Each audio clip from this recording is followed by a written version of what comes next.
大家好，我是田园，今天给大家分享一个葱香小饼干的做法。首先我们在大碗中打入2颗鸡蛋，鸡蛋的重量大约是120克。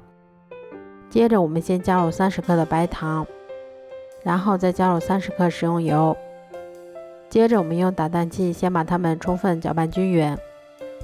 搅匀后，我们再往里面筛入70克的低筋面粉，然后再加入15克的白芝麻。最后我们再加入15克提前切好的葱花。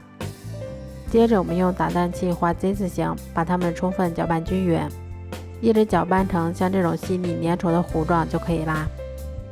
面糊调好后，我们先把它们倒入干净的裱花袋或者保鲜袋里面，然后再把它们依次挤入到铺有硅油纸的烤盘里面。